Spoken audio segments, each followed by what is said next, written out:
Descargo de responsabilidad. Warhammer no me pertenece, ni ninguna de las imágenes mostradas. Conrad no dejó de intentar matar a Sion durante todo un año, y Sion le propinó palizas severas durante ese mismo tiempo. Sanguinius cuidó de Conrad en cada ocasión, mientras Sion intentaba curar la mutación que lo aquejaba, la sed de sangre. Durante ese año, Sion también cumplió con otras tareas. Extrajo los clavos del carnicero de la cabeza de Angron para enviarlo al Kham, mientras remitía su información genética para crear a sus hijos, los caballeros de Sion, quienes ya lo esperaban con laboratorios tanto en Baal como en Nucería. Lo más importante de haber obtenido a Sanguinius y Angron fue que, al integrar su genética, Sion ganó un nuevo impulso. Sus habilidades psíquicas adquirieron empatía. Este don resultó esencial, pues le permitía percibir la verdad en las palabras de los demás. Tras ayudar a Sanguinius, Sion quedó libre. Ya hacía un mes que Conrad no intentaba matarlo. Sanguinius lo acusaba de haberle causado daño cerebral, ya que el primarca terrorista pasaba todo el día observando el vacío del espacio sin hablar con nadie.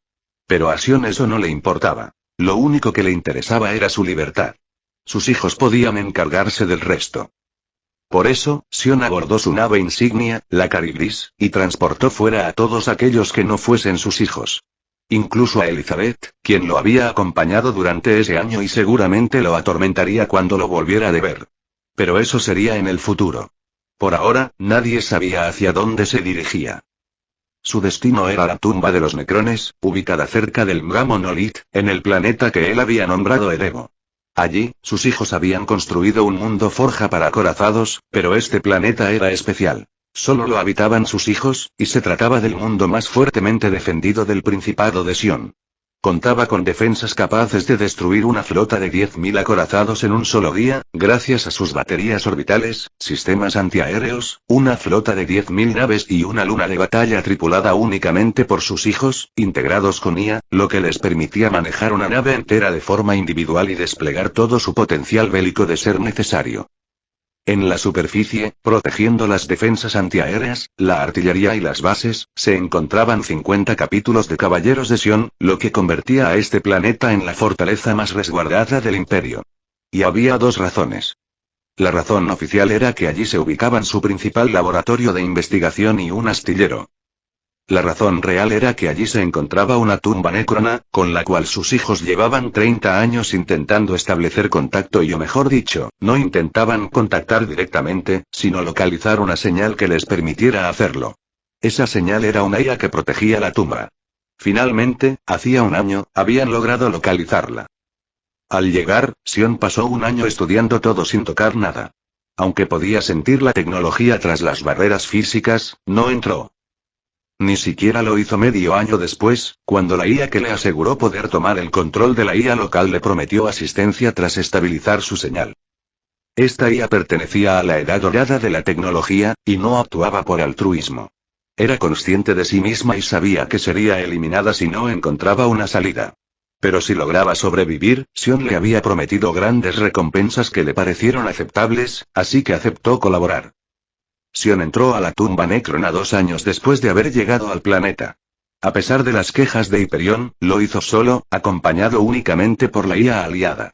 Solo un mes después permitió que Hyperion y un grupo de 10 lo acompañaran, pues su IA había tomado el control del programa automático que los Necrones habían dejado para defender la tumba.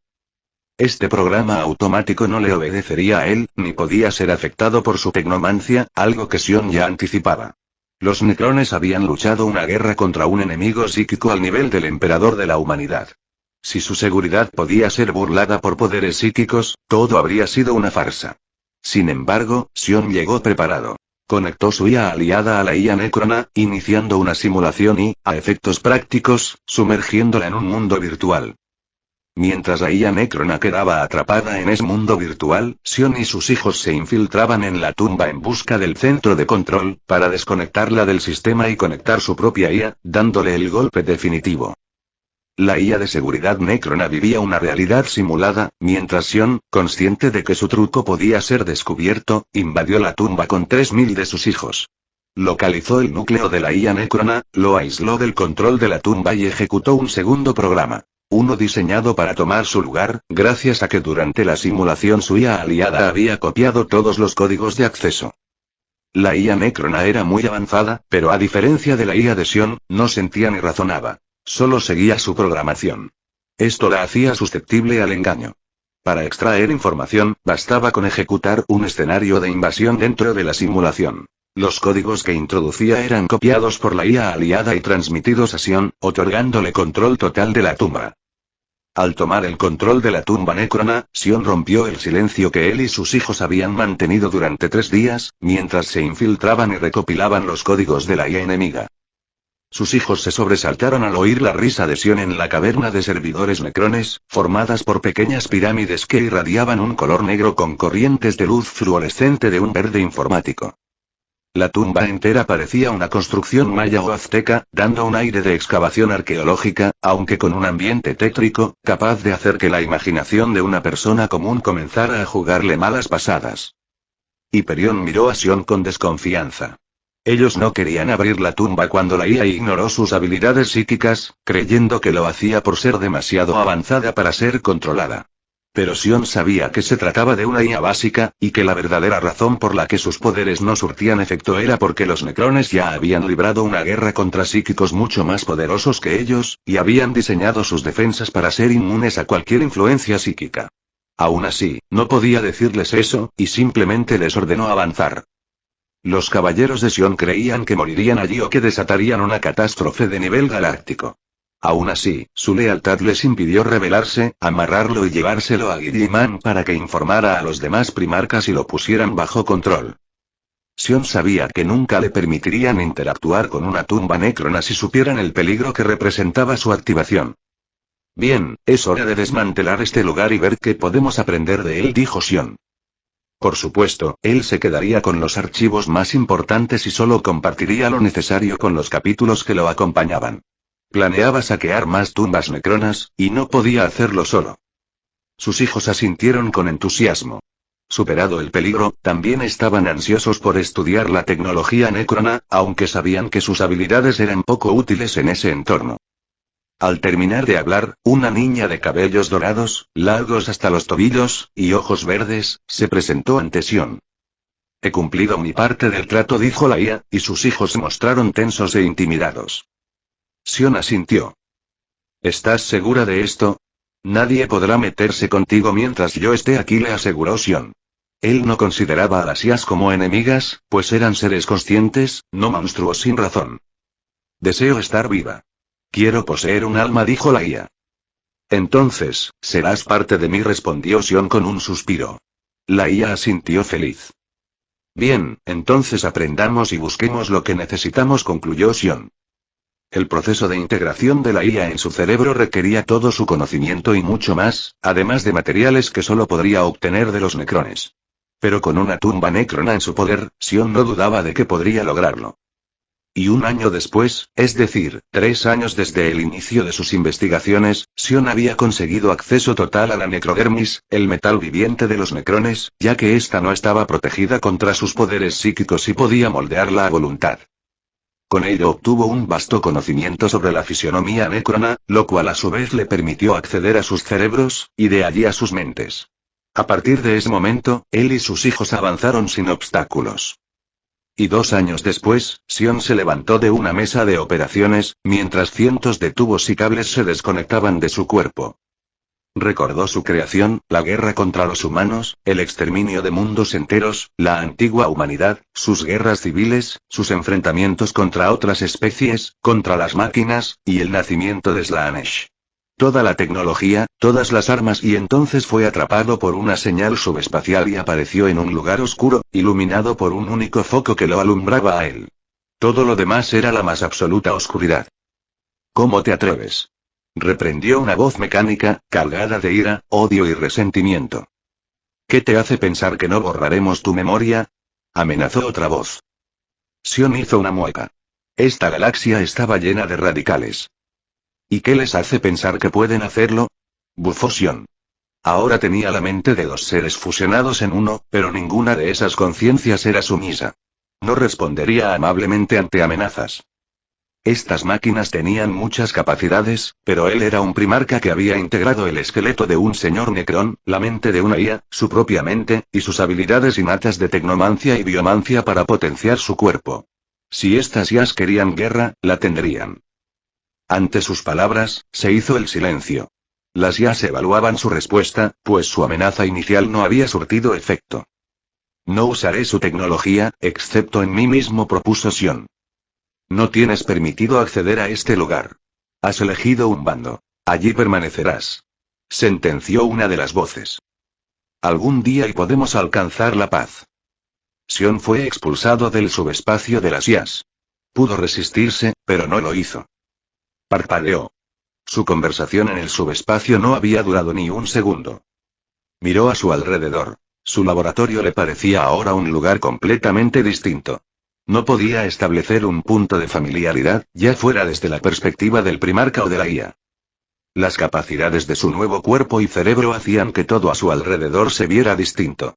Todo era más claro a su vista, y mientras pensaba, su biomancia comenzaba a integrar los dones de sus hermanos primarcas, incluso mejorándolos. Ya no necesitaría máquinas ni laboratorios para investigar o desarrollar nada. Su cuerpo era miles de millones de veces más avanzado que cualquier instalación. Incluso el esqueleto y parte del cerebro electrónico Necrón habían sido mejorados mediante tecnomancia. Desde que Sion encontró a Sanguinius y Angron, habían pasado 10 años, y muchas cosas ocurrieron en ese tiempo además del hallazgo y estudio de la tumba Necrona. Los caballeros de Sion entregaron a sus hijos a Sanguinius y Angron para abrir 2 nuevos frentes de batalla contra los orcos, acelerando la conquista hacia los bordes y el centro de la galaxia. Las fronteras del Principado de Sion no dejaron de expandirse, hasta abarcar la mayor parte de lo que alguna vez se conoció como el Segmentum Ultima. Los 2 nuevos primarcas de guerra fueron de gran ayuda, pero las habilidades de Guilliman multiplicaban sus logros. Magnus también mejoró su investigación sobre el transportador, logrando aumentar su alcance, siempre que fuera utilizado por él o por uno de sus hijos. Otros psíquicos no estaban capacitados para ello. Con esta tecnología, los orcos sufrieron una verdadera calamidad. Sus enemigos aparecían dentro de sus naves, en sus almacenes de provisiones y armas. Bombas masivas les estallaban en la cara, y sus flotas y planetas eran diezmados sin siquiera saber qué los había golpeado. Aunque los imperios tuvieron tiempo para adaptarse, empezaron a construir barreras psíquicas para protegerse del transportador. Perturabo y su luna de batalla destruían las defensas de los imperios orcos más difíciles, y Kang, Sanguinius o Angron solo tenían que terminar de barrer después. Hasta el momento, no había habido un solo imperio orco capaz de resistir la aparición de la luna de batalla de Perturabo. Por su parte, la conquista de mundos humanos o de Xenos pacíficos avanzaba rápidamente bajo el mando de los capítulos de los hijos de Sion, ya que él mismo no los lideraba directamente. Sion permanecía en la tumba Necrona, junto a 60.000 de sus hijos y una flota de 10.000 naves que vigilaban el planeta, reforzadas por múltiples estaciones de guerra, defensas orbitales masivas y una luna de batalla. Al planeta solo podían ingresar sus hijos, convocados para una actualización, aunque a ojos de los demás, salían exactamente iguales. Por supuesto, que se vieran iguales no significaba que lo fueran. Los primarcas pronto se dieron cuenta, ya que la tecnomancia de los caballeros de Sion dio un salto gigantesco en poder.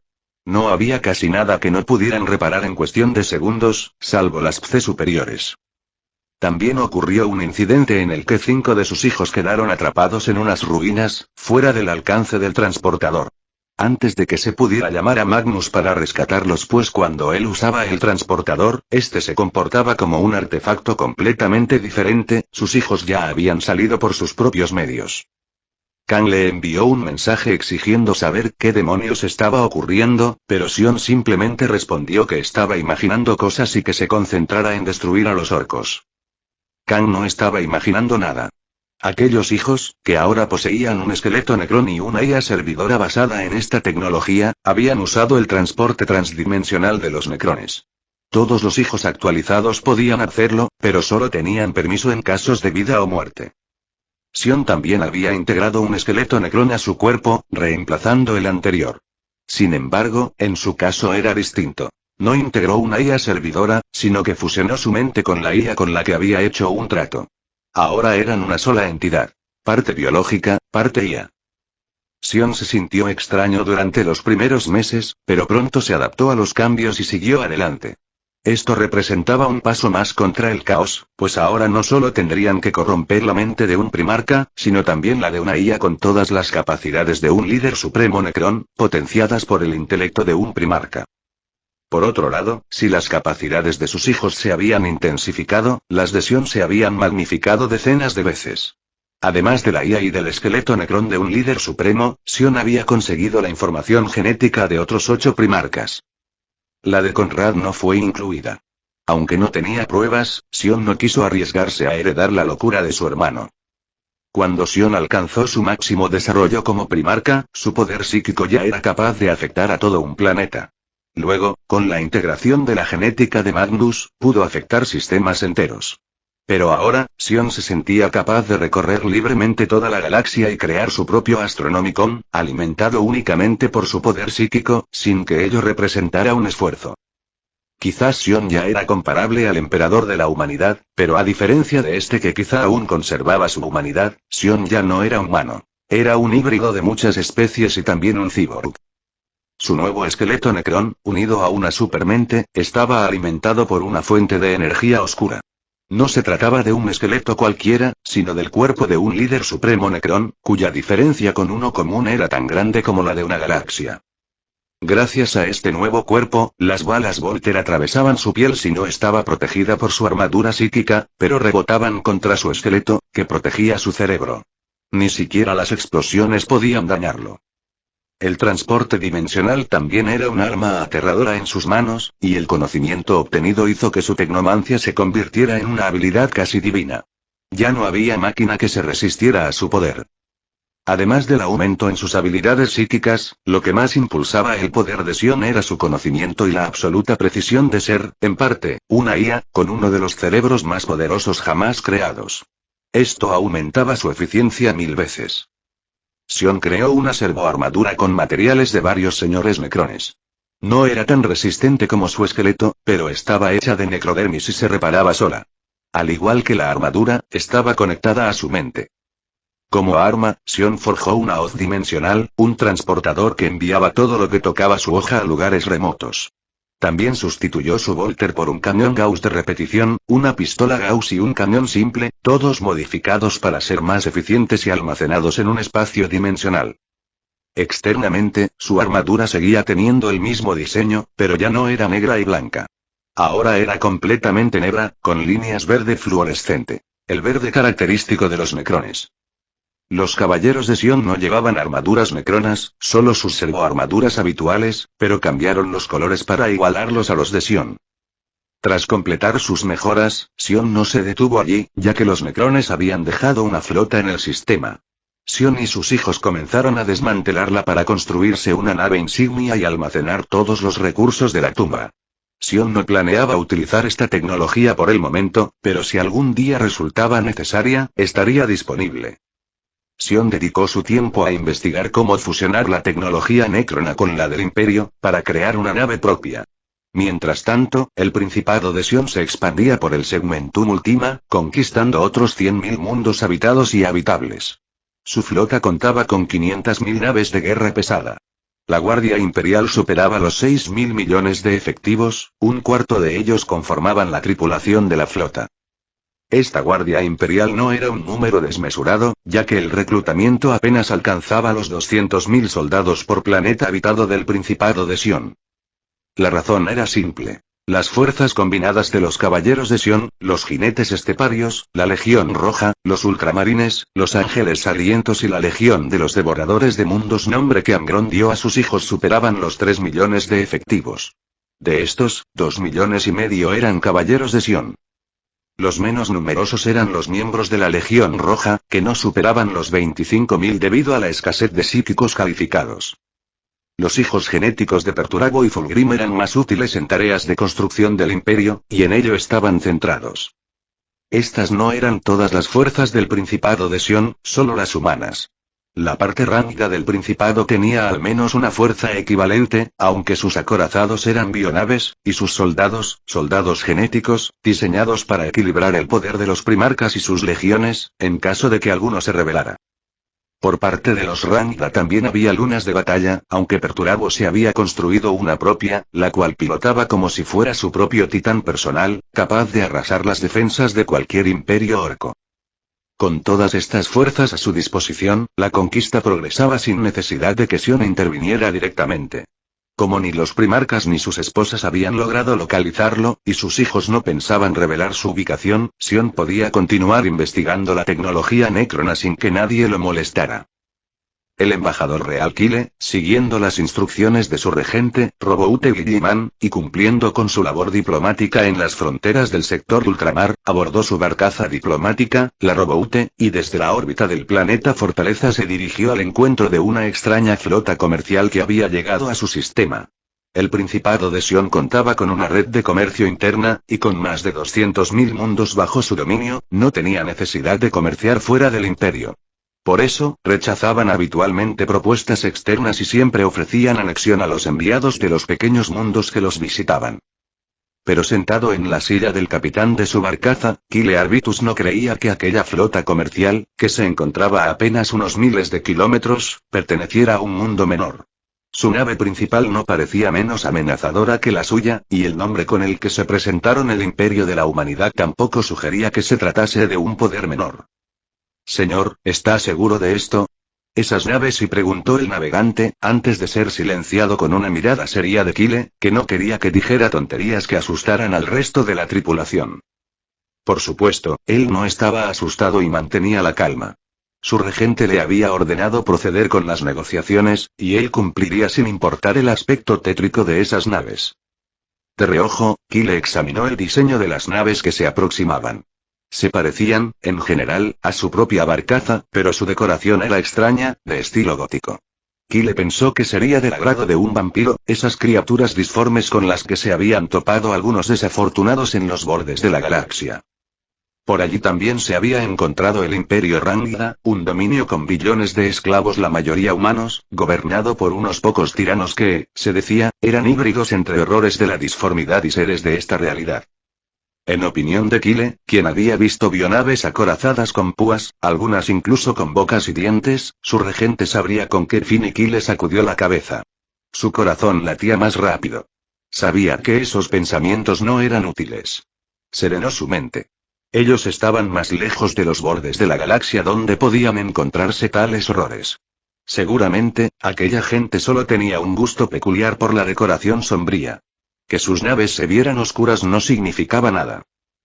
Media hora después, su segundo al mando le puso la mano en el hombro a Kyle, cuando llegó el momento de abandonar la nave y cruzar hacia la de los visitantes. Para evitar bajas en caso de traición, solo iría Kyle. Transmitiría en tiempo real todo lo que viera, y en caso de emergencia, un psíquico y un transportador estaban listos para rescatarlo y huir de regreso al mundo Fortaleza, donde los hijos del regente se encargarían de cualquier engendro disforme, y Kyle sacudió de nuevo la cabeza. Miró a su segundo al mando con frialdad. Su gesto le pareció una anticipación de la desgracia. No hay nada allí. Gruñó Kyle, sacando pecho para demostrar que su temple no podía ser perturbado por tonterías. Tenía 50 años de experiencia en su cargo. Incluso había acompañado al sagrado regente desde sus inicios, hasta que sus hermanos, reconociendo su genio, lo nombraron regente del Principado de Sion. Kyle caminó sin dudar por el túnel que conectaba con la barcaza de los comerciantes, hasta llegar al final, donde la puerta de entrada a la otra nave se abrió y Kyle dio un respingo. Por un segundo creyó ver un cráneo en la puerta de la nave que se abría, pero sacudió la cabeza con fuerza. Su mente le estaba jugando trucos. Entró con decisión, y la cabina se cerró detrás de él para abrir la siguiente compuerta que lo conduciría al interior de la nave visitante. Al abrirse la puerta, vio pasillos adornados con alfombras rojas, y a un sirviente de brazos robóticos y ojos electrónicos que le hizo una reverencia. Señor embajador, soy el servidor número 5005 al servicio de Madame Emile. Por favor, sígame, dijo el hombre, que vestía con un traje formal. Al parecer, el rango en esa nave se medía por número. Kyle asintió. Aunque el interior tenía un estilo antiguo, todo estaba impecable. Incluso había lámparas de cristal iluminando el camino. Como había supuesto, no había nada de qué preocuparse. Aquella gente simplemente tenía un gusto estético diferente, y su tecnología no parecía tan avanzada como la del Principado de Sion. Eso se notaba en el guía, cuyos implantes eran aparatosos, como los de tiempos antiguos, antes de que contaran con la tecnología de los primarcas, y Kyle se quedó paralizado. Había estado observando todo a su alrededor y no se percató de que habían llegado a la puerta del puente. Gracias a la posición del tripulante, no había visto el cráneo con ojos robóticos que adornaba la puerta y que servía como cerradura de seguridad. Eso es real, y de alguna manera parece funcional. Exclamó en su mente. Calma. Quizás su sentido del gusto es más retorcido de lo que pensé. No son adoradores del caos, se reprendió internamente, mientras el sirviente abría la puerta del puente. La expresión de Kyle se congeló al ver el horror frente a sus ojos. Consolas llenas de cráneos flotantes, cráneos en el techo, en el suelo, personas con cráneos en los hombros, y una criatura extraña, quizás mecánica, quizás un horror tecnológico disforme, que vestía como un sacerdote. Bienvenido, embajador Kyle. Parece sorprendido por nuestra tecnología, pero no se preocupe. Los servidores no muerden, dijo una mujer de buena figura, con un cráneo sobre el hombro y un ojo mecánico. Ya veo, y servidores, dijo Kyle, forzando una sonrisa rígida para no gritar. Son adoradores del caos. Sáquenme de aquí. Estuvo a punto de ordenar mentalmente, pero se contuvo. Pensándolo mejor, evaluó la situación. Esperen. No parecen conscientes de que ya sabemos quiénes son. No debemos alarmarlos. Llamen a los caballeros de Sion y a los ultramarines, ordenó Kyle mentalmente. Aquellos engendros no parecían darse cuenta de que habían sido expuestos. A ojos de aquellas mentes retorcidas, todo ese paisaje de horror era normal. Eran incapaces de ver lo atroz y desquiciado de su entorno. Y una hora después, Kyle respiraba agitadamente mientras observaba cómo la supuesta flota comercial era rodeada y abordada por los caballeros de Sion y los ultramarines, utilizando transportadores antes de que aquellos engendros activaran sus escudos disformes. Embajador, los comerciantes niegan adorar a cualquier dios del caos, pero un grupo de tecnosacerdotes afirma servir a un dios llamado Omnisia, informó un marine espacial. Esos bastardos si se atreven a invocar el nombre de sus horrores disformes en nuestra presencia. Denles una paliza para que se callen, aíslenlos e interroguen a los demás. Yo informaré al regente en persona, dijo Kyle. Así se hará, señor embajador, respondió el marine. Kyle, que ya se encontraba en la enfermería, buscaba cualquier rastro psíquico del caos en él. Apretó los dientes. Solo esperaba no haber sido marcado por algún horror disforme durante su contacto con aquellos adoradores del caos. Había escuchado cosas horribles de los psíquicos que palidecían al hablar de su entrenamiento, pero de vez en cuando soltaban historias sobre los horrores de la disformidad. Y poco después, Sion concluía los últimos ajustes a su nueva nave insignia, junto a 3 capítulos de sus hijos, cuando recibió un mensaje urgente de uno de ellos, quien dirigía la flota defensiva del planeta. El mensaje provenía del sector ultramar, en los límites del Imperio. Una flota de exploración había sido interceptada, y uno de sus hermanos o alguien que creían que lo era se había presentado para exigir su liberación. Con ese mensaje, Sion comprendió que el emperador había llegado hasta ellos. Por ello, abandonó Erebus, deteniendo su búsqueda de datos en otros mundos. Aunque deseaba más cuerpos de líderes supremos necrones y sus recursos, sabía que no podía subestimar lo que ya poseía. Podía crear una flota de 5000 naves y tenía esqueletos suficientes para todos sus hijos. Sin embargo, no planeaba crear más naves por ahora. Sion partió con su nueva nave insignia, la misma Caribdis, ahora mejorada con lo más avanzado de su tecnología, y que medía 60 kilómetros de largo. Lo acompañaban 1000 naves escolta, mientras dejaba otras 9000 resguardando a Erebus. Suponía que los demás primarcas también acudirían allí. Este es el final del capítulo. Si les gustó, denle like, compartan y no olviden suscribirse, eso me anima a seguir subiendo vídeos.